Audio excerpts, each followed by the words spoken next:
Welcome to the Telltale Cake, where we tell tales about cake, and we try to ignore the corpses under the floorboards. They're usually pretty quiet. I'm your host, Beth. With me today is my dear friend, body worker, sound engineer, musician, general Renaissance man, and the person whose fault this whole channel is, Alex. Hi. Can you tell us how you're doing today by singing a song? I'm doing all right. I'm doing okay. I burned my hand earlier making pancakes. How's that? Very informative. Yes. Very nice. Yes. Excellent. And accurate. Also yes. very nice hat. Thank you. Well, I have the mohawk, of course, but it's just not as apparent when you cut it down to size. So we thought we'd go with something Asano-appropriate. Exactly. Yes. So since we're talking about Asano appropriateness, what are we reading today, and why are we reading it? We're reading the book He Who Fights with Monsters by Shirtaloon, a.k.a. Travis Devereaux, who actually writes a.k.a. Travis Devereaux. So I think he's trying not to be too pretentious, which we appreciate. It's hard to be pretentious with a pseudonym like Shirtaloon. I suppose that it might be, but I think he's from New Zealand, so I don't know. You know, different cultures, different forks, different spoons. Different oddly shaped monikers. I think we do have an aside that sporks are the most common utensil in his world. Oh, really? Well, that's interesting. Well, the houses there, I heard some of them are beneath the ground and hobbit-shaped, so sporks seem appropriate. You can get more food to your mouth with less effort. Exactly, though, as I recall in The Lord of the Rings, there is a small side thing about Bilbo's going away party and having to find some spoons that people kept stealing. Oh, yes. Well, spoons are precious. And considering they might be made out of a metal there that they didn't have in profuse amounts, they might hang on to those. Shiny also, so shiny. Yeah. Sporks, however, could be crows. No one really gets too attached to their family heirloom sporks, so you can... Yeah. I guess that's true. I don't know. If it was a family heirloom spork, or if it was really cool and like titanium, where it's all rainbowy and whatnot, then I might be more attached to it because it's pretty and shiny. But then in that way, I'm crow-like. That's perfectly fine. Crows are excellent animals. They are excellent animals. I'm a huge fan. I'm a huge fan. I'm a huger fan by definition. You know. True. You are much huger than me. Yes. So you are a huger fan about everything. Oh, I think I avoided the last half of your question there. Why are we reading it? It's really great. I should say, with regard to reading, I'm not going to, and we've had this conversation slightly previously because I don't know if you guys understand, but we might know each other outside of the confines of this blue box. No. No. There is no life outside this blue box. There is no Dana, only Zool. That it might not be the best way to partake of this particular literature in the literal holding it and reading it format. I have definitely come into this book series through Audible. You can definitely get it other ways, but it is definitely written with intention for narration. And that's the best way, I think. Heath Miller is the narrator. It actually does a really, really great job of doing all the voices, and his Asano is the Asano I hear in my head. So, yeah. I actually read this. I don't have a physical copy, unfortunately. I'll put a picture of it up on the screen. It does not read super well. It was not originally published as a novel. It was originally published as a web serial, which I think makes a lot of sense for how it is, which makes it a little clunky as a novel. We'll talk about that. It was published very recently. Of all of the things that we've read on this show, this is the most current. It was published in 2021. We're pop relevant. Sure. We'll pretend we're relevant. I think his explanation for this was, and this is from his website, In the middle of penning a dry academic paper, Shirtaloon had a revelation. He desperately needed to write something very silly. And I understand when I was in grad school writing dry academic papers, I did start writing a computer science themed romance novel about the adventures of Alice and Bob. I never actually finished it. Nice. So I understand the need in grad school to write something extremely silly. Also, 2021, it's been a rough time in the world. It's a rough time. Yeah, I'm not sure when the original release of this is. I'm actually re-listening to these, and they're for people who really like audiobooks, they're fairly lengthy, which I really get into, and I like serialized books, and I like epics. So this works pretty well. Not on the epic scale, maybe not super epic. I mean, it's not Tolkien or Wheel of Time level epic, but it is continual, and the writing hasn't, I don't believe, fallen off. Have you read any of the other ones? I have not. I've only read the first one. Okay. Yeah, I think I'm re-listening to 6, and then I'll re-listen to 7, which I listened to, of course, most recently. And then I think 8 is coming out in January 2023. So he's really putting a lot of material out and very quickly. So that's for people who really like that. No George R.R. Martin problems here. Exactly. Yeah. Also, you say it's not on the scale of Wheel of Time. It's not that much shorter than a Wheel of Time novel. No, it's not. It's not. So I guess when I say on the scale, it's actually, this is maybe less accurate as well. I guess I think about the depth of it.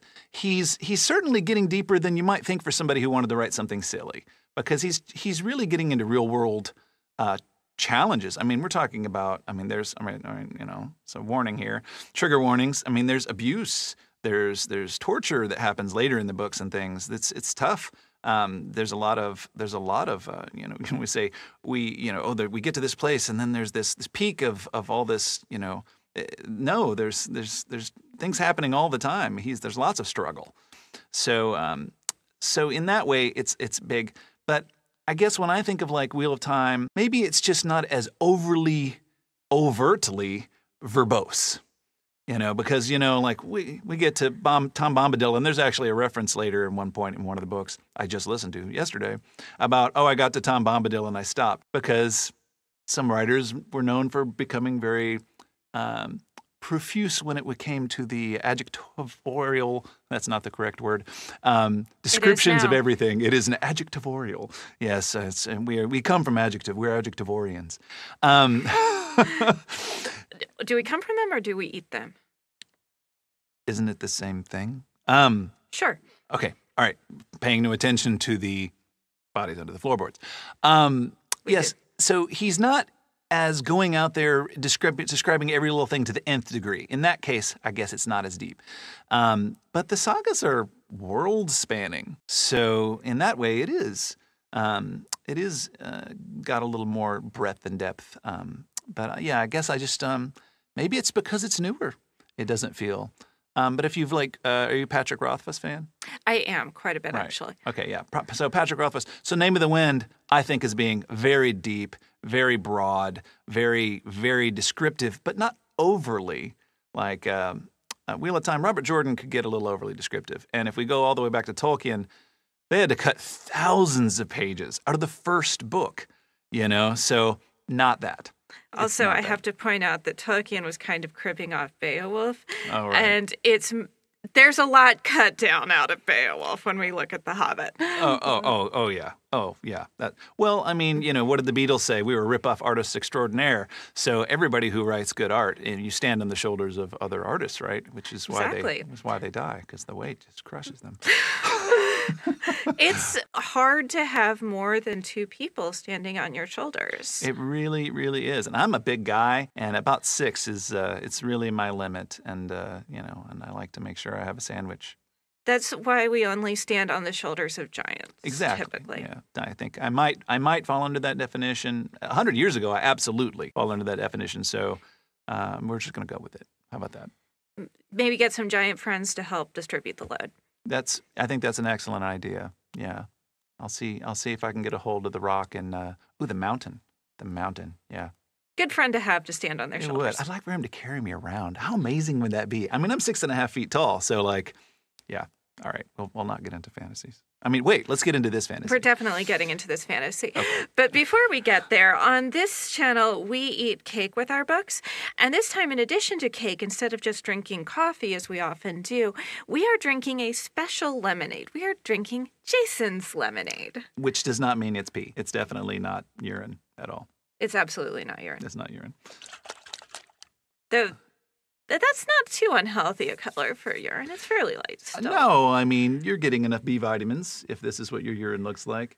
Maybe another podcast on that later. Yeah, could be a little lighter to indicate that you're a little bit more well hydrated.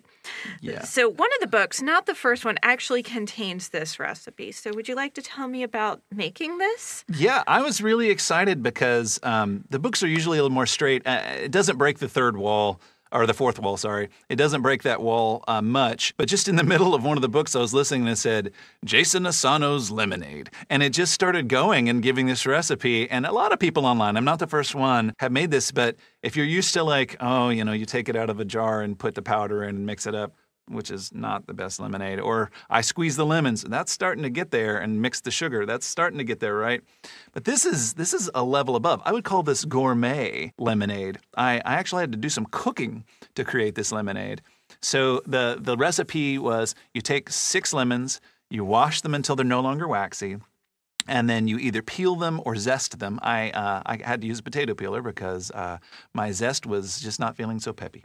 So I did peel them, and then you mix it with the sugar, soak it overnight, so the lemon oil soaks into the sugar, which is really something. And if you like candied lemon, I know I look at the camera a lot. I like looking at myself. Hi. So pretty. Anyway, so hello. So you soak it overnight, and then like it's 1.25 cups of sugar, so not too much. Nothing like the Alabama sweet tea where we were like 4 cups of water, 4 cups of sugar, basically syrup. And then after you soak it overnight, and you take all the lemon juice and save it separately, which is about 1.5 cups to 2 cups, depending on the size of your lemons. If you have particularly robust lemons. If you have Dolly Parton lemons, I know that was inappropriate. I'm a little inappropriate. If you have really robust lemons, maybe a little more. But then after you soak it overnight, you put all the sugar, soaked lemon peel into a pot with the 5 cups of water that you used to make it. Bring it to a boil and then put it in. And then you let it come back to a boil. And then you stop. Apparently, because there's no more direction, so I followed it literally. I have not tasted this, by the way, so if it's terrible and we die, I guess no one will see this. But you take it out, and then you strain it, and then you cool it, and then before you serve it, all of it's cooled in the fridge. Before you serve it, you mix the lemon juice right before, and that's what I've done this morning, shaking it up. They say serve over ice. I'm not super big ice person, and it's kind of winterish, although it's not as cold outside. We're in Georgia. But they suggest, of course, make it cold first, because if you pour it over the ice while it's still warm or it's room temperature, then the ice melts and it degrades the flavor because it becomes watered down. Really a lot of thought went into it. So I'm super excited about this. Are you excited as well? I am It is a particularly fluorescent kind of, green, or greenish yellow. It's exciting. And lemon is one of my favorite flavors anyway. Excellent. So I'm very excited about how lemony this is going to be. Shall we dip in? Decant, please. Decant, I will. Is it L'chaim or? Sure. Okay. Oh. That is very good. That is very good. That is such a strong lemonade flavor. That is, yeah, it's very lemon, and the aftertaste isn't that, aftertaste after lemonade sometimes can be a little bit sour and bright, and it's really not so much. There's much more. It's funny in the book when they're talking, like he offers people lemonade all the time or drinks all the time because he's very into food. So this is extremely appropriate for this character, Jason Asano, and they're always like, okay, because it seems an odd thing to happen. Like they're not used to people being good hosts or something, which is maybe a sad world. But he gives it to him and they're like, wow, that's surprisingly good. Can I have another cup? Like a couple lines later. And so it is, I think, that good of a... It is. He's really into his fruit juices. Oh, he's very into his fruit juices. Well, his sister is also a gourmet chef and has her own show, and he shows up in that sometime. How'd you like to get into this? I'm a bit all over. It's fine. We do need to talk about the cake a little bit. So the definition of cake here is a little bit flexible. And this particular cake, it requires a little bit of explanation. So one of Jason's abilities is that he is a sin eater. He can take people's sins or afflictions. Right. Now, sin eating was actually a thing people would do. There would be a person paid to eat bread and salt that was placed out on the corpse or on the coffin. This is medieval Europe. Mm-hmm. And then the sin eater would be kind of abused because they'd taken on the sins. It was like they'd be kicked or like abused generally, which is not nice. And Jason has taken his sin eater ability and made it nice by taking people's afflictions away and making them feel better. Right. So this whole thing about the sin eating actually evolved to be nicer. It started off people would make bread that they let rise on the corpse to absorb its virtues. Oh, wow. I'm not really going to do that because, one, I don't have convenient access to a corpse. That's true. Yeah. And two, I don't actually think that's the best way to make bread. Normally, when we let bread rise, we want to put it in a warm place. Right. Corpses are famously not warm. That's true, yeah. And if you make them warm, they do start to smell a bit. Yes. Yes. So. And we are in Georgia. If it was summer, it wouldn't really matter. Every place is warm, but you really don't want to have corpses out. So later on, people... Note for future, corpses in maybe the ground, or you could burn them. Yeah. Or just a cold place. Cold place, yeah. Like a freezer's fine. Or just some bags of ice, really. But I don't know that you'd necessarily want to make bread on them. Right. Now, later on, people would also have this custom of Arval bread, which somehow comes from a Norse word, which is just a corpse cake bread that people would bring to funerals. You would pass it back and forth over the corpse. Right. Or it would be the equivalent of a casserole that you would take to a grieving person. I really like the idea of passing it around over the corpse, because if you get enough of the crumbs on the corpse, there's a better chance that the animals will eat them. Right? And then there's less mess to clean up. It returns it to the ground. Yeah. There is no actual known extant recipe for Arval bread or corpse cake that I could find. Oh. However, I did find a recipe from 1705 from basically a pocket almanac. The pastry-Cook's vade-mecum, or a pocket companion for cooks, housekeepers, country gentlewomen, etc. And there's like a few more sentences in the title. Gentlewomen. Also, the art of distilling in surgery. It teaches you how to make snail water for your gout. It's a trip. Useful. I'm actually going to read the recipe to explain that I don't think I'm making this totally correctly. I'm just doing the best I can. Okay. Take to half a peck of flour, 3 pounds of currants, 1/2 pound and a half of butter, 1/2 pound of sugar, a pretty deal of cinnamon, 1/2 ounce of nutmeg, as much mace, a good quantity of ale yeast, and mix some sack in it. Sack, I think, is sherry, so that's what I used. Temper all these with old cream, and your butter must be put in cold. Temper it somewhat stiff. Let it lie half an hour to rise. Then take a brown paper and butter it very well. Strew it well with flour. Lay it under the cake. I think that's parchment paper. Then take butter and a little rose water, beaten well together, and wash your cake over and strew it with some sugar before you set it in the oven. Let your oven be well heated. That is it. That is the entire recipe. It seems they're very thorough. They're very thorough. So this is my best attempt. The currants are dried because I couldn't get fresh currants. Fresh currants, right where you were. There's a lot of butter, so it should break off pretty well. There is a lot of nutmeg and mace in it because this is a period where the English had started having nutmeg plantations. So don't rub it in your eyes. Yeah, don't rub it in your eyes. Yes. But this is no longer a super expensive rich person thing like the common people. So let's try this. I think I shall let my stomach be heavy laden with thine cake. Excellent.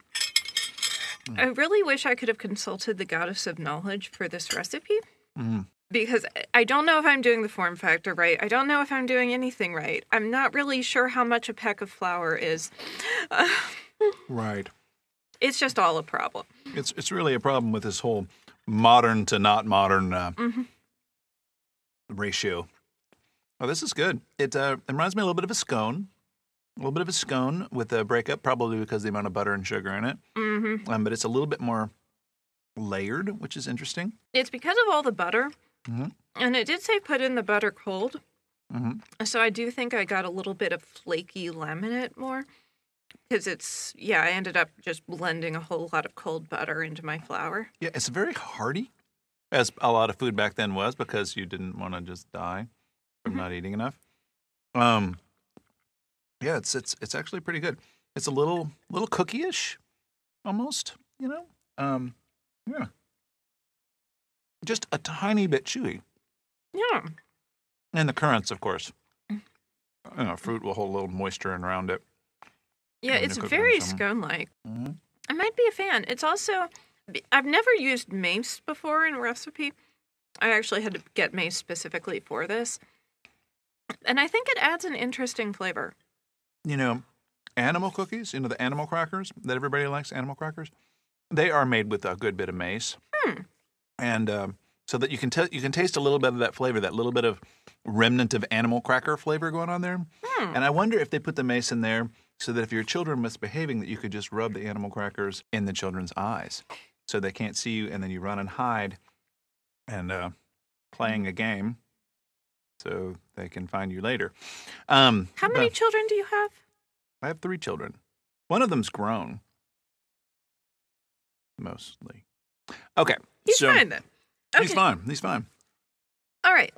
So I don't have a physical book, so I'll just put a picture up. Judging it by its cover. You know what the cover looks like. Yeah, all of them are pretty similar. Yeah, it's kind of okay. No. All right. Let's get into it. Okay. So we've mentioned this a few times, but we have our hero protagonist, Jason Asano. He's an Australian. He's living his Australian life, and one day he wakes up. He is naked and hairless in a hedge maze. He is. He is naked and hairless and very, very confused and sincerely and deeply doubting his sanity. Fortunately, that doesn't last too long because as a reader, I tend to find it a little vexing when a character spends too much time going, am I insane? It's like, does it really matter? Right. You'll very quickly figure out that this is a sort of role-playing game-based situation. He does have some video game-like powers that assert themselves very quickly to give him a little bit of, as they say, people who come into the New World when they are reforming their body from magic have these survival instincts that shape their magic so that they can do certain things and have a little bit of a guide in a very strange world. We'll later find out that he's an outworlder, but it's a pretty otherworldly place, despite how similar it is to Earth. Mm-hmm. Yeah. So he's a little confused, but he gets a personal video game style heads-up display telling him that he has a quest. He has to defeat 10 monsters, small, like level 1 monsters. Receives a quest, yes. Yes. And the reward is pants. Yes. Yes. You get pants because you're buck naked, hairless, which I think includes eyebrows. Yes, I think it does. It's hair and eyebrows, hairless, very pale, in a hedge maze that's oddly in the middle of a desert. Yes. Yes. And then very quickly he's assaulted by, what was it? A potent hamster. Potent hamster. Yes, a potent hamster. What kind of noise does a potent hamster make? Yeah, I think that was... Very potent. Yeah, very potent hamster. Yes. They've really had a good breakfast. He defeats the potent hamster. It's a little nasty. He ends up throwing it around, stomping it. It's very visceral. He does not do well. He is not immediately coming out of the gate here really just with guns ablazing. He's really failing a lot. Against a hamster, which even a potent hamster, that's a little sad. Yeah. Fortunately, he has an ability to loot monsters, which makes them smell bad, but gives him things like healing potions. Yes, rainbow smoke, hence the rainbow fork. So he works his way through these level 1 monsters. The only other one I remember offhand is a tyrannical pheasant, because that amused me. That was the one I was thinking about as well. The tyrannical pheasant, which apparently has good meat, which he later learns to cook. So very useful. What kind of noise does a tyrannical pheasant make? I'm pretty sure it's going to be a little dinosaur-like. Yeah. How tyrannical? Pretty tyrannical. I think he lords it over all the other pheasants. Very likely. I mean, that's very what's likely. the point of being a tyrant if you're not lording it over other pheasants? Exactly. So he's probably a despot. Things get off the rails quite quickly. Quite quite quickly, as if waking up naked in a hedge maze in the desert being attacked by a poking hamster was not quite enough. He starts having to flee some cannibals. Bonus quest is stay alive. Falls down a well, defeats a giant umbral snake. He finds and kills a cannibal necromancer who is underground. Yep. A builder cultist, which will be important later, boys and girls. Yes. Which is odd because most cultists, at least in the games I play, are not that big a deal of monsters. But, I mean, he's having trouble against a potent hamster. So Yeah, it's all about the echelons of power. Yeah. Right. So he's still struggling with the whole hamster situation. Anyway, he's killed a guy. He has some feelings about killing a guy, as you would. Yeah. There's a lot of feelings in this story. Yes. There's a lot of feelings all over the place. Yeah. Yeah, he's never killed a guy before, as most people haven't. Like, killing people is not a thing most humans do. Right. So, you're very statistically unlikely to be murdered by another human. yes. Yeah, it's much more likely in a car. He's in this underground builder cultist lair. He loots some cool stuff that will... Feel free to have some more. Yeah, he finds cool spell books and ability essence stones things. So then he leaves, and he promptly gets hit on the head and wakes up in a cage in another underground lair with some other adventurers, and they're all about to be sacrificed to summon an apocalypse monster because that's a thing that happens. That's a thing that happens. There's going to get it. Yeah, the one cultist who's a builder cultist, and his family, which are blood cultists. We got two great cults that aren't great together, and and he has to rise to the occasion, despite getting hit in the face and knocked out with a shovel multiple times. He is weak against multiple shovels. Times. Yeah, it's not William H. Macy, the shovel from Mystery Men. It's some other guy, but I think it would be fun if William H. Macy played the guy in the movie. But against all odds, he prevails. I'm having been aware as being a fan of the podcast, I'm always curious about how much is the right amount to put out there about a book to get people interested in it, but not to give everything away. So I'll say he overcomes odds in order to get up to the next level. But he does get to learn that he is in a very interesting and very different world and has to find a way to acclimate. There's a lot of reasons in this story, and part of the reason why we're doing this story is very interesting to me, and the character I identify with a lot. Got a lot of trauma, a lot of trauma, a lot of feelings of inadequacy, and kind of tanked his life in this other world. So this is an opportunity for him to recreate himself. And he's going to do that because he's rescued these adventurers, and they're going to teach him all about the world. So we actually get a breather because a ton of stuff happened. There were cultists, there was an apocalypse monster. That's quite a day. Right. You need a nap after that. Well, and you hear apocalypse monster and you think that's got to be bad. That's got to be bad. But just keep an open mind, because maybe not all apocalypse monsters are created equally. That's just got to say. Some are more equal than others. Some are. Or possibly less equal than the mass symbols. Is that the? Which way does the triangle go? Okay. So while we're resting, the other adventurers teach him about how to use his powers, how to get set up as an adventurer, and also how to use the special stuff that he looted.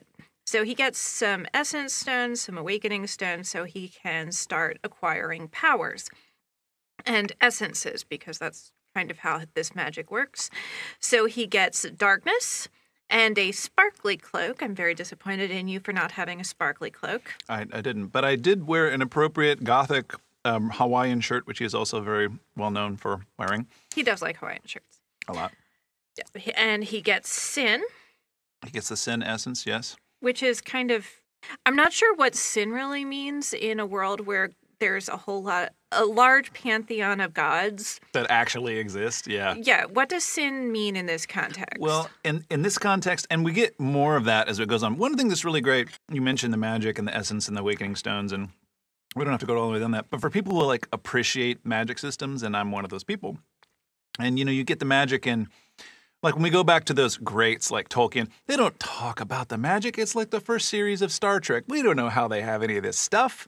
They just have it, and you got to deal with it. But Brandon Sanderson's one of my favorite authors. Maybe we can do a book with him at some point. Really good about explaining his magic systems. They're similar.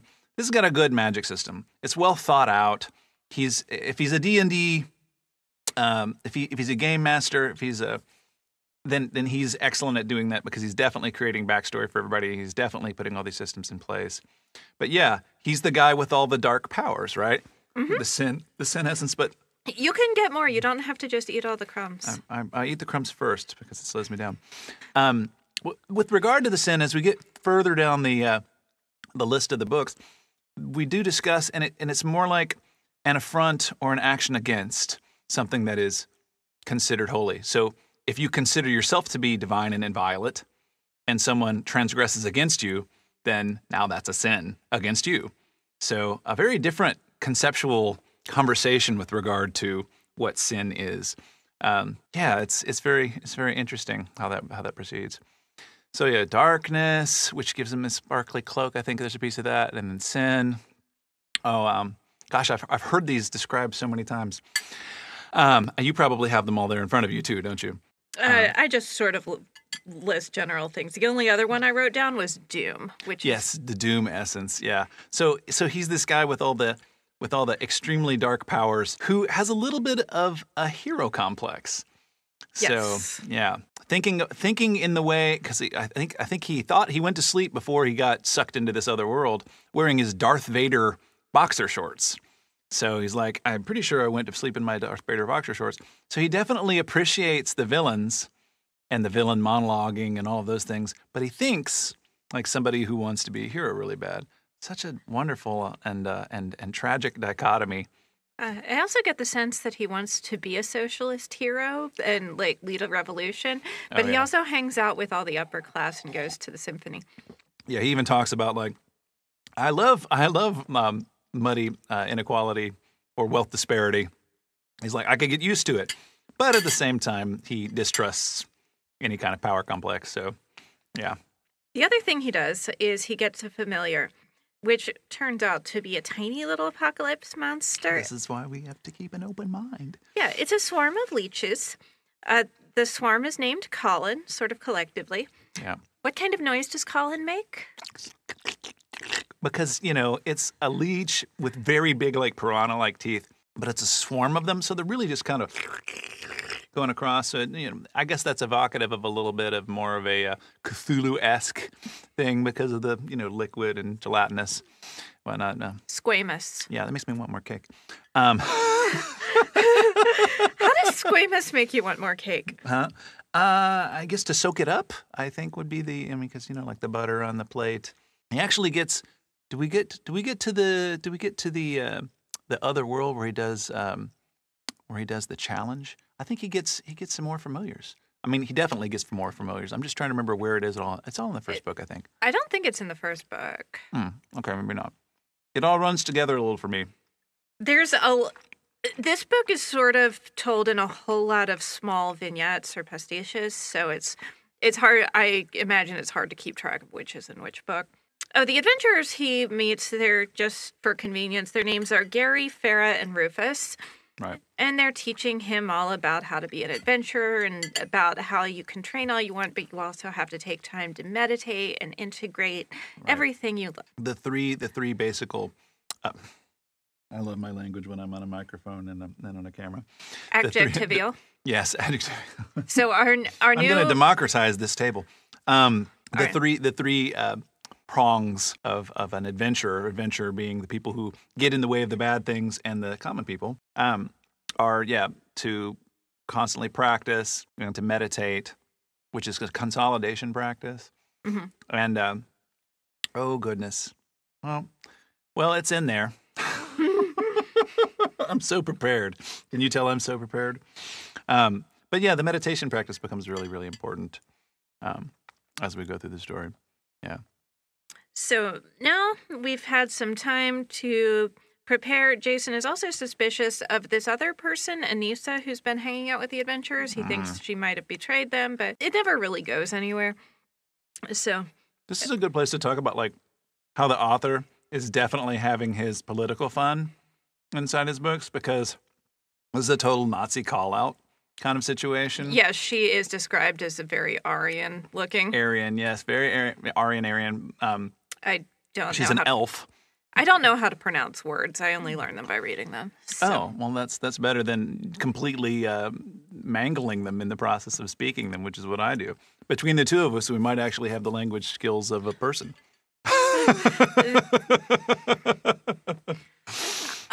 We have more language skills than a swarm of leeches, so we're doing great. That's great, yes, because Colin really doesn't have a lot of... I think yes, no is about there. I'm wondering as we get further, because things happen, and as things happen, the familiars become more humanized, I guess. Anthropomorphized is definitely the more accurate word. But I wonder if he's going to get to speak, and what will he say? What will he say when he's able to speak? Yeah. So, yes, very Aryan. Yes, and what was from the Church of Purity, which is immediately very suspicious of. Yes. As you should always be suspicious of people who want purity, and especially with the whole Aryan or possibly Aryan reference. Aryan purity, like that gets close to bloodline purity, and then we just get to a place where you don't want to be. Right. All right, it's bad.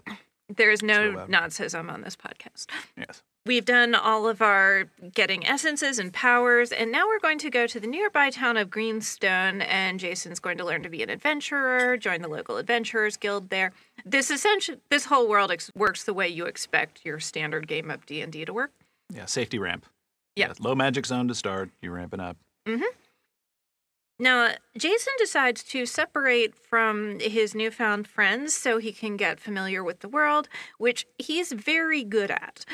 He's great at just showing up to a place, hanging out, learning local recipes. He's great at cooking. Yeah. The locals really like him. He's a common man's man, and then he likes to really make it difficult for anybody who has any power, which makes it difficult for him. Mm-hmm. He also finds out that he can use one of his sin abilities to be a sin eater. Like we mentioned, he can take people's afflictions, which things like cancer count as sin, which I'm not sure how I feel about sickness being sinful. Yeah, I think it's interesting because that particular articulation or definition or allowance for disease being like sin, I think it's a real broad blanket. Maybe that's a place where maybe some more articulation about the ideas and concepts would be there. But in general, I think one of the things, like when they're getting their magic systems, just like when they make their new body, they are allowed, not just allowed, but they're also, let's say, gently nudged in a direction when their powers are being created so that they can take care of themselves and balance their powers. Like nature has a way of balancing itself. So the self-healing piece is in there. So I think it was kind of a little bit of an interesting stretch, but a really cool one. It is. Yeah, a really cool one that he can get rid of those things and Alzheimer's and things like that. What a great thing. Let's do that. Yeah, you were talking about when like his new body was being created. We do find out that what happened was the builder cultist was trying to summon something from the outer world, succeeded in summoning Jason, which ended up Jason died and got reconstituted in a fully new body, sort of like a Star Trek teleporter, but yeah, without all the hand waving away that they do in Star Trek. Oh yeah, and the pushing up and down levers that don't actually necessarily do anything. Yeah. Thank you, Galaxy Quest. That's Engage. very accurate. Yeah, Energize. Make it show number one. Yes, Nice. energize. So he's been energized, and that's why he showed up without any hair, because he had a fully new body. But he also, it turns out he has a thing in his inventory that is basically like the magic ruby slippers that will at some point take him home. Right, the Phoenix World Token. Yes. Yeah, I would have preferred it to be actual ruby slippers, but Well, sure. we can't always get everything we want, but you can think of the Phoenix World Token as ruby slippers. I think it does have a reddish, orangish glow. I absolutely think of it as ruby Yes, slippers. that's probably what happened is it turned into ruby slippers and slipped onto his feet. He's using his Sin Eater abilities with some local apothecaries to heal people, and this actually starts setting up a conflict with the Healer's Temple. Apparently, the Healer God has some followers who like to decide who is worthy of being healed and who isn't. Power corrupting, absolutely. Absolutely. Absolutely, yeah. Though it is kind of neat to have absolute power. I've never had that. Can you explain a little bit what it's like to be an omnipotent uber god? No. No. So anyway, we've all gotten back together in Greenstone, and Jason can now start training to join the Adventurers Guild. So we were talking about the Healer's Temple, get absolute power. They were deciding who was worthy of being healed and who wasn't, and they weren't happy with Jason democratizing the process and just healing everyone. I think we can take it past democratism to just sheer, I don't know, it's more like he's really just kind of giving it away, isn't he? Mm-hmm. But it's not completely selfless because it does help him rank up his power and stuff like that. But no, Right. I was going to say, is it Marxist? Is it socialist at that level when he's just giving it away? It's very socialist, I think so too. He does get something out of it, but it's not like he has to actually make a living doing it. Right. So he can afford to do it. So yeah, it's very socialist, or maybe even Marxist. I forget the exact difference. But to everyone according to his need, and from everyone according to their ability. So, yay, Jason. We also have a B plot in Greenstone, and it's very much the whole political, this is why you're doing all this stuff plot that you get in D&D that I always forget about, because there are D&D players who take notes and remember stuff. I am not one of those players. So I'm always like, why are we doing this again? I mean, I just want to go out and, like, get the... Pew, pew, pew, shoot the laser lasers. So anyway, B-plot that goes through the book and I keep forgetting about. So we've got these two people, Sophie and Belinda. Sophie's gorgeous. She's in thrall of some crime lord who's using her to piss off some other crime lord. Basically the same thing. Men are stupid. They want things they can't have. And, but she's strong. I like her as a strong lead. I'm not so much on the Save the Princess sort of B-plot concept, but... it is kind of a save Sophie. Yeah, but she can kick Jason's butt. She can. She's So, very fast. He even makes sure, which is another one of those saving things, though. But yeah, he's trying not to be a dictator. Yeah. Right. And anyway, she's also stealing stuff, Sophie, at the behest of the one crime boss to piss off the other crime boss. Like I said, this is one of those plots that if it were a D&D plot, I'd be like, sure, what's our immediate objective? Who cares about that? It's well articulated, but quite convoluted. Yes. Yeah. Fortunately, this is a somewhat over-explained novel, so every time something comes up, it gets explained again. Right. And usually people explain it multiple times from multiple points of view. Yeah, you kind of wonder if they're thinking their audience might be like a lot of cis white males sitting at home with nothing to do. It's possible. Maybe. It is 2021. A lot of us were sitting at home with nothing to do. True.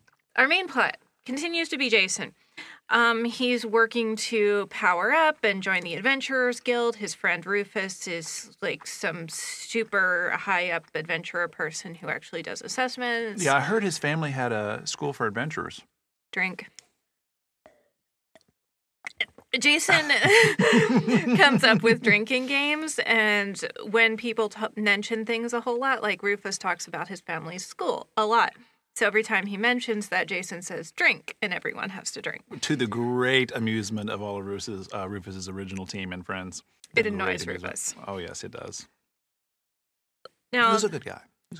he meets some more interesting people, like Humphrey Geller, who is working to be an adventurer. He's from a super rich family. He has trouble making decisions. Very nice guy, very cute, familiar. Lawful good. And then we have Thadwick Mercer, who is our annoying bully for the sake of having a bully in the story, just pointless rich kid antagonist. He's that kid that Harry Potter meets who is just there to be a foil to Harry Potter. Oh, yes. He very much is a Malfoy. He's absolutely a Malfoy. And even the voice, so you haven't got to hear the audiobook, the voice he uses is a Malfoy voice. Can you do it for us? Let me see. Well, I keep wanting to do the Potter version. It's like, who do you think you are? You think you know who my father is? It's very, very, like, you can just picture the spittle flying from his lips so that it, maybe hopefully will land on some of the peasants who he considers everyone who's not him to be. So, yeah, but I want to go, that's not good enough, Potter. So that's where I want to go. But it's very, very similar. So yeah, it's very. In fact, I think he at one point calls out the similarity. He's like, "Who are you? Some like Malfoy character?" And yes, He's very much written to be a Malfoy. he's very much written to be a Malfoy. Now, while training, Humphrey Geller's family has a holodeck. They call it something different, but it's a holodeck. Less murdery than the holodeck, though. Actually, I think more murdery. But you don't actually die. See, Well, that's true. Yeah. there's always some horrible accident on the holodeck that actually threatens to kill people. Somehow they keep going back to the holodeck. I've never understood that one. I feel like the first time the holodeck tried to murder me, I would stay off it. You gotta live. You gotta live. And to live is to feel like you're gonna die at any moment. In the holodeck. Literally at any second. It could be this one, or this one, or this one. Are we in the holodeck? I We're have not in the not. holodeck. Okay. If we were in the holodeck, I think we could change the background and like show stuff. It's not happening. I'm sorry. Computer and simulation. We're not in the holodeck. Anyway, they've got a holodeck, which they use for training adventurers. So Jason gets a reputation for being super creepy on this holodeck because Humphrey's mother decides to show some other adventurers that a low-level person like Jason can still defeat them in the right circumstances. Yeah, give them the ideal circumstances and environment, which for Jason is like low lights and lots of shadows because he's got shadow jumping powers and things like that. Really works. And then, of course, he hams it up to the nth degree, which he later regrets. Yeah, he has apparently developed this super creepy evil laugh. Like, I assume he's practiced this. Do you have a super creepy evil laugh that you One does practiced? not only have one super creepy laugh. Can you demonstrate one of your evil laughs? I can tell you what I believe Jason would do.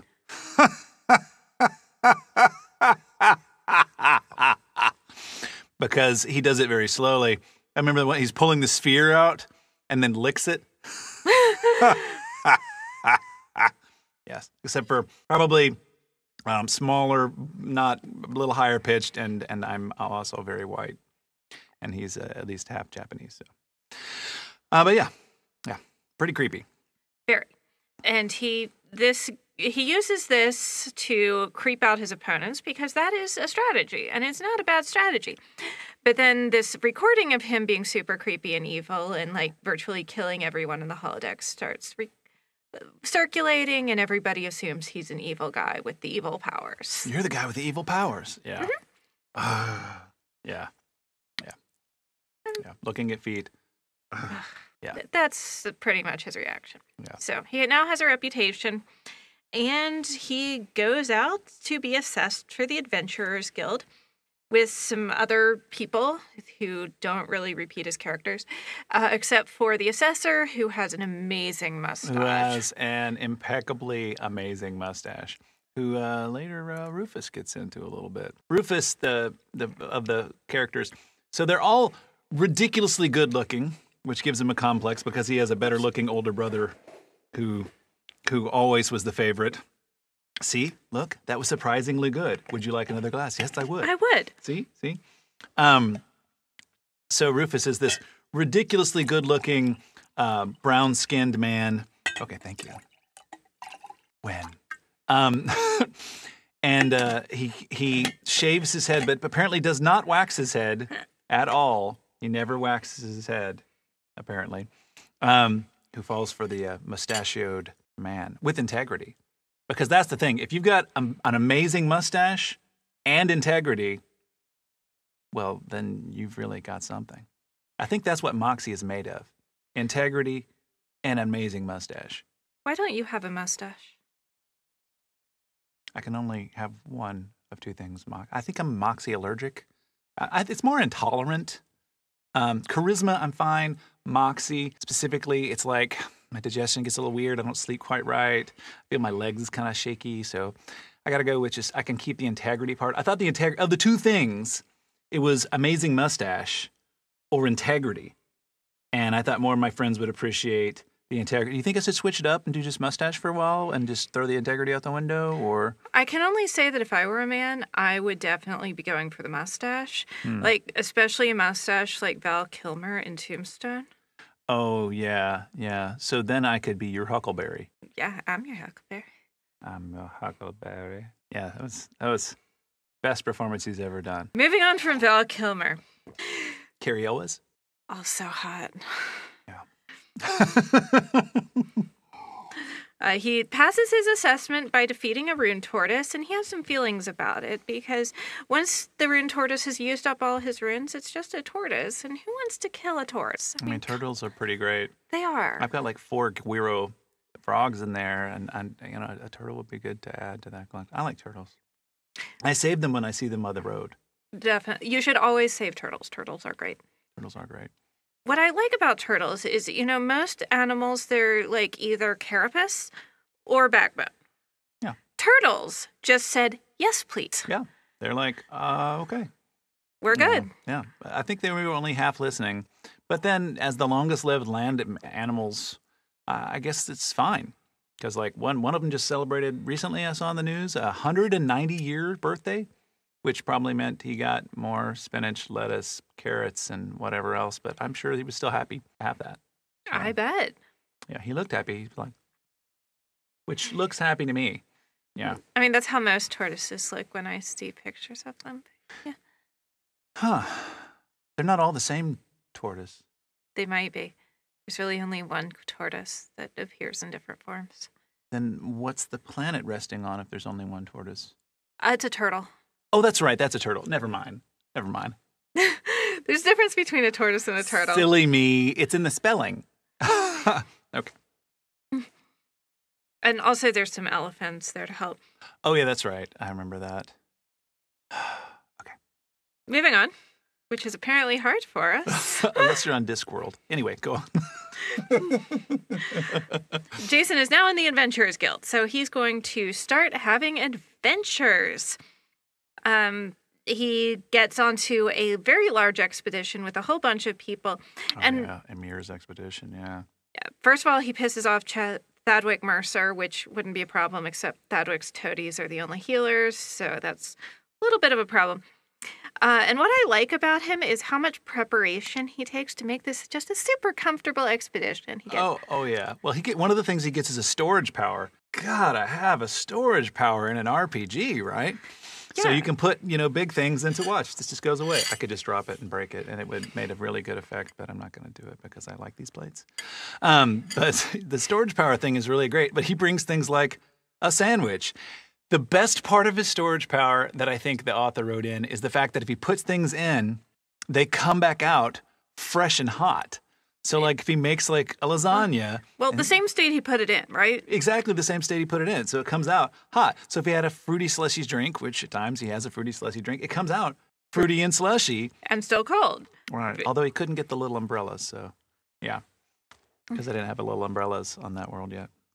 You should invent them. Yeah, he might be rich that way. So, yeah, joins the society, little umbrellas, Emir's quest. Yes. Right. They fight a bunch of cool sand monsters. And then they also find some Uste tribes people who are going around attacking, and they really have to protect the money from all these Uste tribes people. Now, this part... Really working for the man then. Yeah. Mm-hmm. This part did get a little uncomfortable to me because these tribes people are coded as like super backwards and barbaric, and they're specifically identified as looking like people from Africa on Earth. And it's like, well, that was a choice.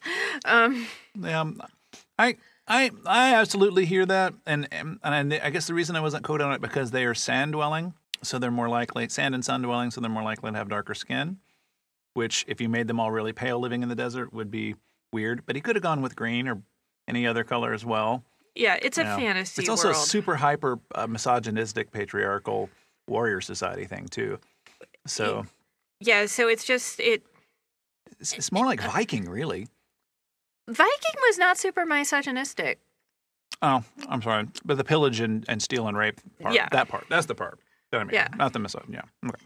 Yeah, so it kind of reminded me of that one episode of Star Trek that would have been fine if, well, it wouldn't have been fine, but it's one of the plots where they have one of the women on the Enterprise captured by this bunch of super backwards barbaric, native pre-war peoples, and they had this one where they have Tasha Yar kidnapped by a planet full of black people, and it's very uncomfortable. It's like This would be so much not as bad if y'all had made some different casting choices. Yeah, that's kind of fucked up. Can I use fucked up in here? Yeah. That's really very unfortunate and could have made a much better choice. Yes. Yeah. They could also maybe stop having episodes where the women of the Star Trek get kidnapped. Yeah. But Yes, Marvel. is Star Trek Marvel? Oh. I don't think it is. I'm just calling out Marvel. Yeah. More than anything, I'm calling out Joss Whedon's need to continually have men fall on top of women like it's funny. Yeah. That's not really as funny as you think it is. Yeah. So anyway, I can see where he was trying to go but it felt very uncomfortable to me. And it increases the uncomfortable feeling that you have about Jason having those uncomfortable feelings about killing all those people. Yeah. So it might be genius. It does. It's just, he does have uncomfortable feelings about killing people, which is good. I like that he feels uncomfortable about it. Yeah, you know. Then we have another pastiche where he's going on an adventure. He's got Humphrey and another friend with him, whose name I should have written. Clive, yes. Whose wife he slept with. Clive doesn't have a wife. Yeah, it's the best. I love his little runaround thing because he's like a low-level government official who's a very red tape guy, and he just keeps shining him on in this really amusing way. Of course, he was told by Jory to do that. True. So it's as much Jory's fault as anything, but he has a really good time with it. Yeah. I love the interplay between Clive and Jason and his landlady. You slept with his wife? I can't believe you. You show up here after sleeping with my wife? You slept with his wife? Oh, just so... Especially like when you hear it as the audio narration, it's so good. So much better than reading it. Listen to it, guys, because then you can have your hands to do things like, I don't know, fiddle with sticks. Yeah. Is that something you do a lot? I like playing with sticks. They're, like Lincoln logs, and you've seen the pickup sticks? Those are boring. Don't play with pickup sticks, but Lincoln logs are a lot more fun. And sticks in your yard. You can throw them, and sometimes dogs show up, and then the owners get mad. Anyway, yeah, sticks are great. And so sticks are great. I feel like we need a sponsorship from Big Stick or something. It's log, it's big, it's heavy, it's wood. It's log, it's better than bad, it's good. Go out and get your log. You knew this was going to get really derailed with me, right? Yes. Speaking of logs, he actually has this gig to discover what's going on with a lumber mill site. Right. And he discovers there's like some bureaucratic red tape. There's another lumber company trying to do a hostile takeover. Big old-fashioned land grab, yeah. Except that this case, it involves summoning some bear monsters. Oh, yeah. But it turns out he's really good at getting through bureaucratic red tape. Yeah, because like in their world, nobody goes and looks at records. Nobody reads stuff. The bureaucracy is much more simple in Palimpsest, the other world. Much more simple, yeah. He's also actually read his adventuring guild contracts in fine print, and I felt a certain amount of shame with that because I sign a lot of EULAs that I absolutely do not read. Oh, yeah. Like if you want to use any of the services for anything online ever, it's like a mountain. It's like, by the way, you may not know this, but you've given up the right to children that you've had in another country. You're like, oh, gosh, I didn't know I did that. I don't know, I really know if I needed Snapchat that much, Well, I've promised my firstborn child to a whole bunch of different people. So if I ever actually have a firstborn, there's going to be one hell of a custody battle. You should really talk to the casino mobster royalty that started the casinos out in Las Vegas, because they did that, like showed more shares than they had of the actual casinos. So you should just see how that worked out for them, and maybe they'll have some like pointers for you. And also you could you could counterfeit having more babies. I don't know. So anyway, we'll talk about that later. Okay. My weird firstborn fraud scheme that I'm definitely not admitting to because, yeah. Yeah, no, that's just all hearsay. Now, at least in book 1, we don't know a lot about Jason's pre-summoned life. He does mention it's not going well or he screwed it up. And he says he's good at people, not good with people. There is a difference. Identify with that, yeah. But he seems so good at things. Like the way he handles the lumber mill stuff, he's good at it. Yeah, he's very smart. He might not be as smart as he thinks he is, or he could be much more smart and have a confidence problem, or it could be overcomplicated by all of those things. Yeah. Yeah, he comes off bright, but not perfect, which is nice. Right. He's still probably weak against shovels, honestly. Yeah, he showed a particular weakness against shovels. It's probably good in the later books that no less people came at him with shovels, because that might have been triggering. And no one wants. Granted, I'm weak against shovels too, so I don't know who I am to criticize. Yeah, I don't know how I'm against shovels. I haven't stacked myself up against shovels as much as other things. I'm apparently really good against cake and other foods. Do you need more cake? I don't know if I need more cake. I've been trying to eat it slowly. Honestly, I had a banana pancake fail this morning, guys, and I burnt my hand trying to make banana pancakes for my partner. And she got a couple, and I ate part of one that totally fell apart because the cast iron skillet thing wasn't quite hot enough. And so, the cake was really sounding good there, and it's tasty. And it's very scone-like, so it's very good breakfast. Well, and I'm very Germanic, and this is a lot like the kind of cakes and breads and things that they have over there. It's a little bit like Stollen. It is pretty heavy. Yeah. It's heavy. Yeah. Holy crap! Oh wait, that's the plate. Yeah. But if it was Stollen, then it could be okay. If you're going to Stollen it, I actually do want the plate back. I like that plate. Well, it's a lot harder to eat plates than bread, so it's not a problem. Yeah. Fair. I would not, in fact, recommend eating plates. I mean, don't let me stop you, but I don't recommend. I hear the Stouffer paper ones are very high in fiber. I already have a high fiber diet, but I'll keep that in mind. Okay, just in case. For your listeners, maybe. All right, if you eat paper plates, it's a good source of fiber. One of the other things Jason does is he meets the goddess of knowledge so he can learn more about who he is as an outworlder. And she says this really sad thing to him, which is people don't come to the goddess of knowledge to ask for recipes. Why not? You know how much easier this would have been if I could ask the goddess of knowledge, what does a pretty hot oven actually mean? Yeah. I mean, I set it to 400 Fahrenheit, which seems pretty hot. But the problem is the goddess of knowledge only has knowledge for all the people on her planet. So unless one of the outworlders was from our planet and came earlier and actually knew about that, then she could only do deductive reasoning from what you know. Oh. Yeah, so that would be kind of tough. It is unfortunate. Although I heard she was cute, and I think she likes Jason. She does seem to have a thing for Jason. She does seem to have a thing for Jason. All the gods seem to have a thing for Jason. They do. Maybe just like flavor of the month or whatever. They're odd half Japanophiles. Yeah. What was I? Go on. We are going to head toward a dramatic ending.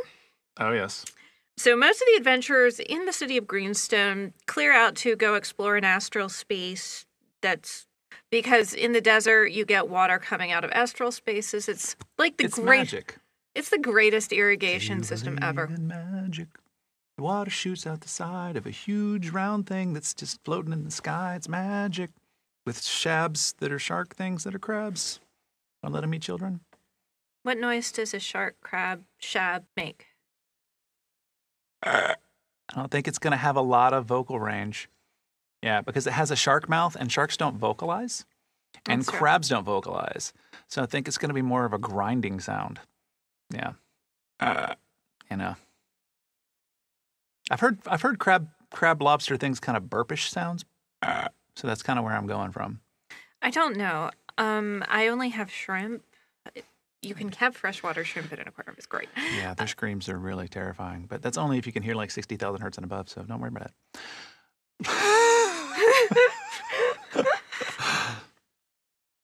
So, giant expedition, deal with the water supply problem. So they're out exploring in astral space. There's a super high-ranked adventurer that's come into town, and he's hanging out in this gorgeous cloud palace. It's really Hayao Miyazaki style castle. His name is literally a mirror. Yeah. Right. So, yeah. But yeah, it reminded me Castle in the Sky. It's I imagine it as Miyazaki style animation. Oh yeah. Yeah, Princess Mononoke that shit out, right? Yeah? Yeah. Who doesn't love to Princess Mononoke that shit up? Yeah. Also got a very important environmental message in Princess Mononoke. That's true. He could have Howl's Moving Castled it. Or Castle in the Skies, which is what I was actually thinking of. Yeah, I know. I went all the way around the back door and knocked on it and then got kicked out. So it's cool.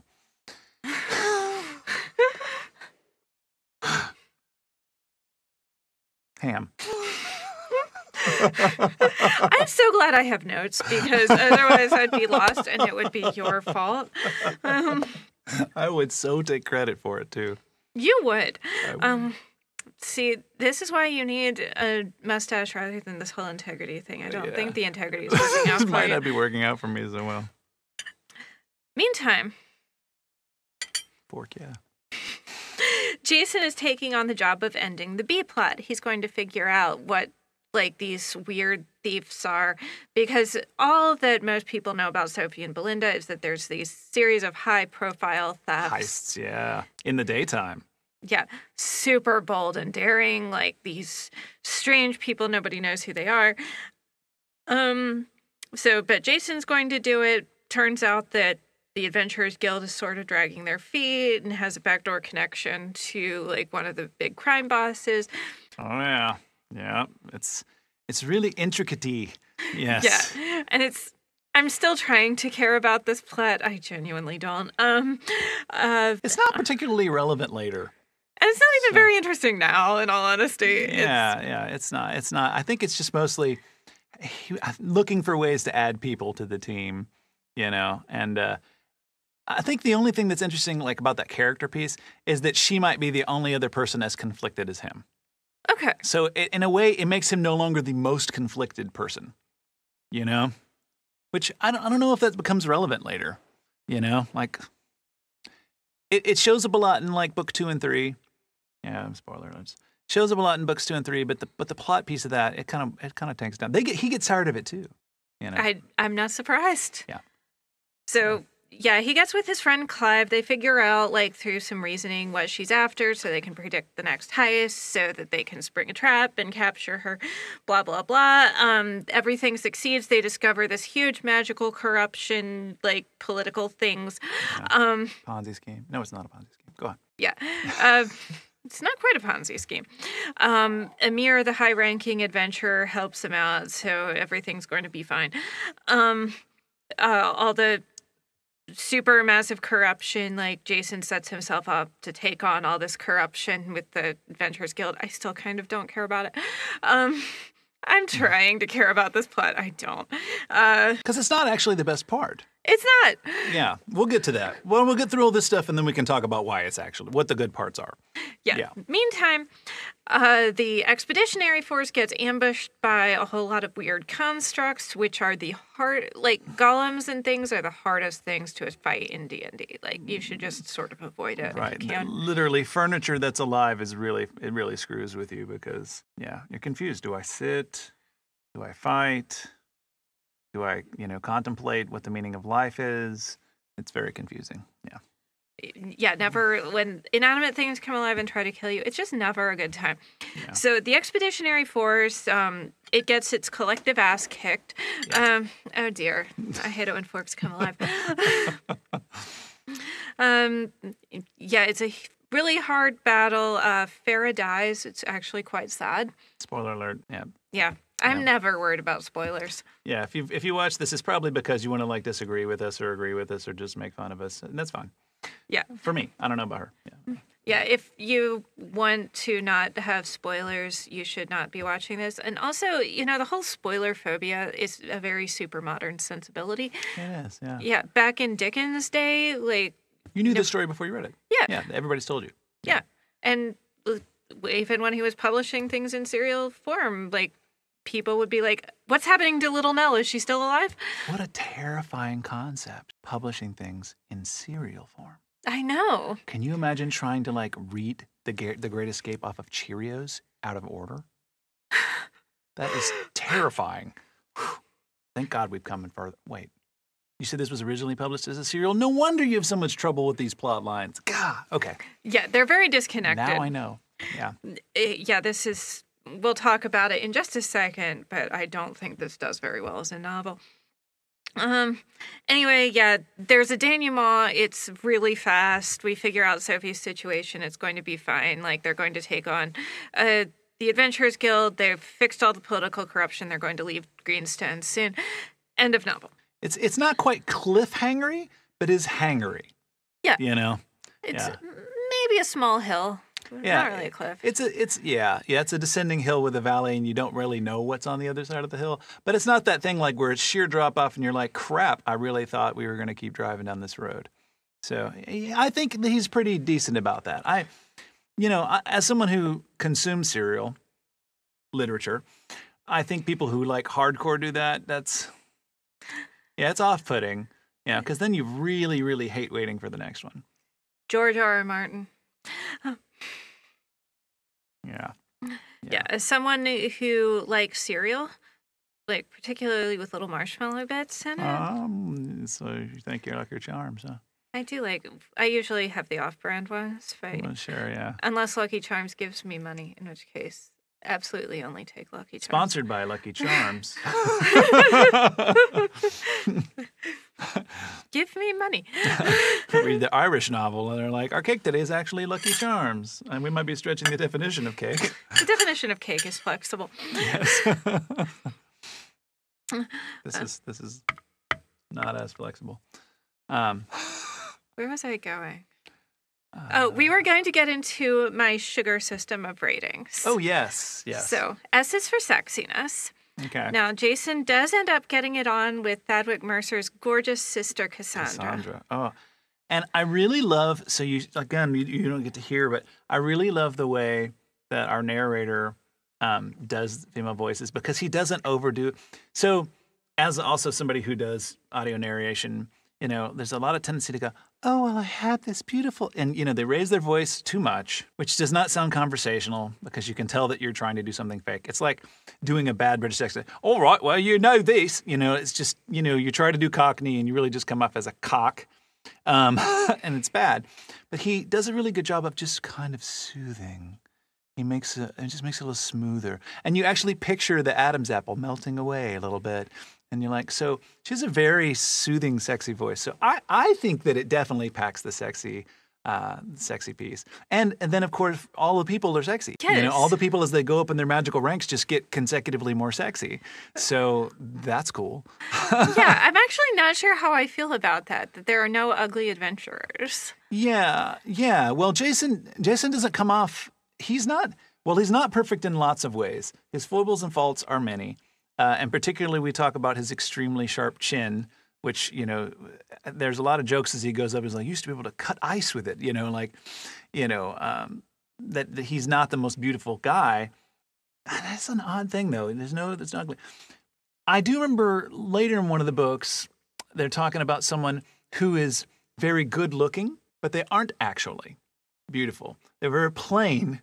And you take plain up to a certain level, and they're still very, very good looking, but they're not like that model quality good looking. So there's a piece of that in there somewhere. But yeah, I can understand. Do you want to expound upon why it bothers you that as you go up in because most of this is the people can monster grow up and be good looking too, though, right? Maybe if they worked really hard at it, would that be better or worse? I don't know. I just feel like physical appearance is usually for most of us a little bit decoupled from how good we are at stuff, unless it's specifically looking good, because looking beautiful is in many ways a product of like being upper class, because it's access to whatever it is currently that makes us look medical beautiful. Procedure, certain clothing, something like that. Cosmetics, workout routine. Of course, when this cake was a current recipe, it was beautiful to have more body fat. Right. Which meant you were well-to-do because you could afford to eat. Yeah, which is so that there's definitely, I guess that is what makes me uncomfortable about it, because there's always this interplay of class with physical attractiveness. So yeah, it's it definitely, the story touches on a lot of issues of class, but I feel like it should go further with that and address some of the things like that. Well, I think it could. I don't know if it could still fill that place for Shirtaloon's soul where he's trying to write something silly. That's true. It's an interesting thing that we talk about that because he's like, I wanted to write something very silly. And he's actually putting a lot of hardcore chunks of meat in his books, despite the fact that, yes, they're not, visually and perfectly edited, that maybe not be grammatically perfect. Although I think he writes in a very, very real voice, But he does put a lot of meat and potatoes in there. and then, garnish heavily with, cake. So, but yeah, I think that's an interesting piece. As an aside, like personally, like when my daughter, because I have one girl, and I have a real hard time with that whole piece of people beautiful is how you get defined, and like in our society right now is really bad. But what I tell her when she asks me, "Do I look pretty, Daddy?"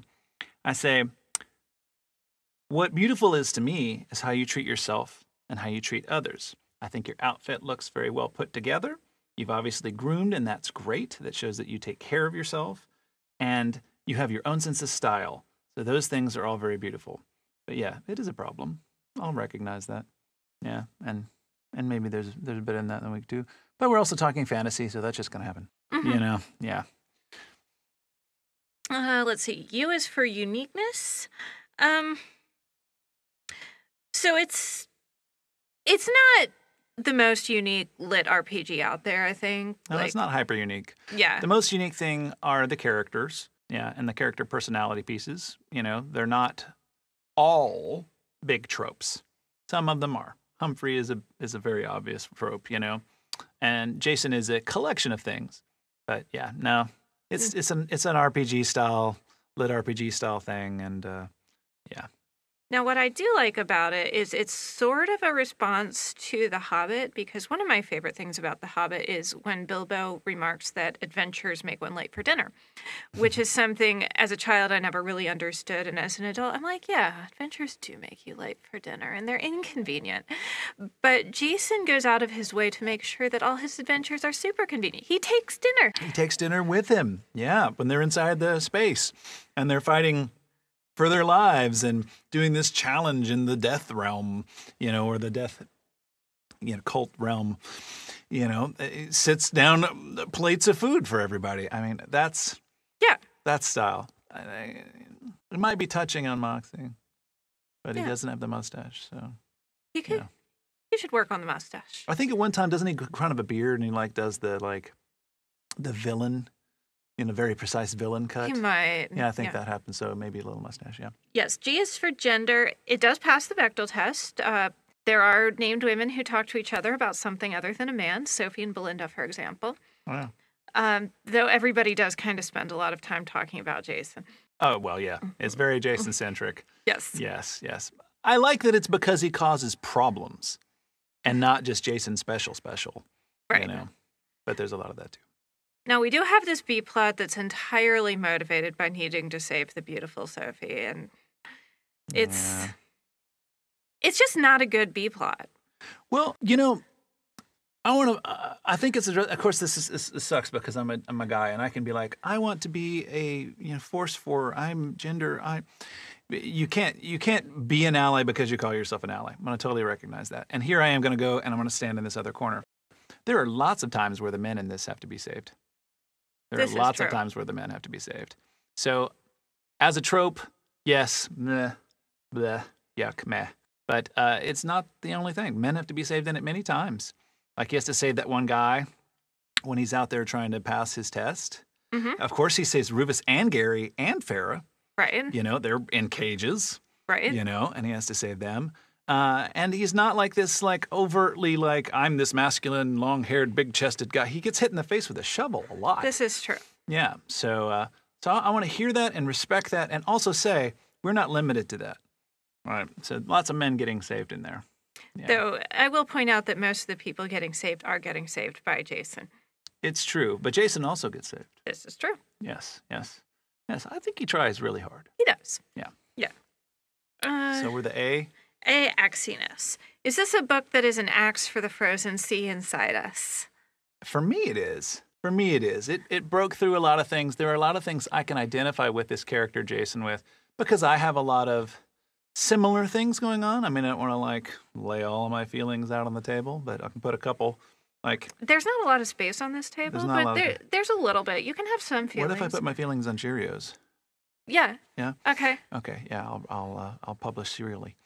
But I identify with him because he feels like an underdog, whether or not he really is, because he does have a lot of advantages, which as a cis-appearing white male in America, I appear to have, and functionally definitely do, acknowledgement, have a lot of advantages. But then, like I didn't have the best upbringing. My young life was rife with depression and self-doubt. And these are a lot of things that are similar to what he's struggling with. Struggling to be a good person. Like if your examples were not great, you had a lot of examples of not great, and then you're trying to not be those things. But where do you aim in the middle if you don't have a good example? There's a lot of that going on with Jason. He's really trying to find himself, and he's really trying to be a good person. There's an interesting piece that comes up, and I think the 5th book, where somebody says something along the lines of, he's really trying to be a good person. And you're like, that's the problem. He has to try. And then later, a piece where there's a rebuttal to that, and it's like, not everybody comes from great circumstance. Not everybody has great examples. So sometimes trying is the best you can do. So I thought that was really good. I really identify with a lot. I didn't bring my little rock. Aw. But I can talk about it, and I can send pictures so you can put them in there. But I actually got like this labradorite stone at a mineral show that really reminded him, because one, it's a gravestone shape, and of course you've seen it. And then it's got some fluorescing going on, iridescing, and there's like a face like the Scream kind of thing going on, which reminds me of Shade, and some of his powers. And then there's another one that looks like a little skeleton face, just in the front of the rock. I was like, so I named the rock Asano. It's in my massage office, and I look at it every day. But it also has healing powers that are related to the book, so that's kind of cool. So maybe I'll send you a picture, and we can put the little description of the healing powers or labradorite. Absolutely. Yeah, that'd be fun. So what's the R? R is for readability. And this is where I actually say mean things about it. Because this book is really poorly edited to a point where it's hard to read. If you read the physical copy, yes. Yeah. Now, I don't think it was meant to be a novel, like originally. So that makes sense. I think it was published originally as a bunch of separate standalone stories that were all squished together. I'm actually surprised that this does have a real publisher, because it reads like it was self-published. Like, again, with the bad editing. Right. Yeah, again, if you listen to it, it's probably not as obvious. Yeah. If it's a DM session, it's perfectly fine. But beyond the editing, the problem I have with it is it's very tell, not show. I'm going to read a fairly standard paragraph that you'll encounter in this book describing the world and what's going on. Let's see. This is when they're out, working on becoming adventurers. They're all in a group. Jason had become an outsider to the group for a couple of reasons. The first was Jason's unusual mannerisms and general disregard for status and etiquette. The same traits that helped him get along with the people in every town and village they passed through didn't endear him to the wealthy scions, or possibly scions, I don't know how to say that. Scions is correct. Scions. Yeah. Cool. That made up his fellow candidates. For them, status was everything, and only someone like Humphrey, born at the very top of the pile, could disregard it. The other reason they disliked him was his friendship with Humphrey, etc. So this is all stuff that we should be able to learn by seeing various situations. This is just kind of poor writing, which, again, this is the guy's first novel. Right. That's not academic writing. It's interesting, too, because hearing you read it out loud, I'm like, And then, yes, this is not, if we're talking about alliteration, there's some foible going on here. But what's interesting is it read, you start to feel like you're in a, the aside, like if you're watching a play, and then the voice of God kind of comes in and says da da da da and sets a scene. When you're listening to it as an audiobook, that's actually what it comes off as. You don't think about it at all like that. Interesting. Or at least I didn't. And I would not have known at all that it was a serial before you told me. Because I was like, because to me, all the books have sounded very similar. And there are definite moments, and I get the sense that it's intended to be to some degree like if someone came in from a second or third book as their first book, because maybe they got it as a deal or someone sent it to them as a friend and they gave it to them out of the order, so that they're continually making sure that you have some sort of idea what the hell's going on. Kind of like someone coming into a D&D game, 10 games late, kind of a sense. Yeah. It comes across more as a DM telling you about NPCs than really learning who these people are by talking to them. Right. I feel like it's a doubling. Maybe less I can absolutely hear where you are, and I validate that. Excuse me, lemonade. I won't waste you. My solemn promise to drink all of you. I absolutely hear and validate that piece, although I will also separately say, which could come across if I didn't take that second to say I'm going to validate this, I feel like it's maybe not as necessary because he does show that. He does show it in there, so it kind of becomes like an echo, like because he is showing, like, because you watch him do it. He makes fun of the Malfoy character, he kicks into all these other places. So I think that he does show it, but he maybe doesn't need to do that so much. But again, maybe. So here's what I propose. Maybe instead of sugar for this one, maybe it should be sugal for listenability. Now, like, don't even try to read this. Let's not read it. Let's just listen to it. Like, I don't recommend trying to read it at all because then you're going to miss out on Heath Miller. And he does a great job.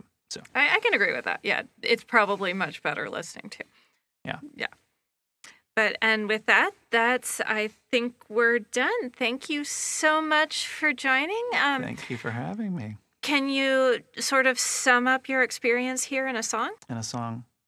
Jason's great. I love to listen to songs. Oh, wait. I love to listen to books about Jason. You should go listen to them too. And maybe you could subscribe to this podcast and listen to a few. Thanks. Thanks.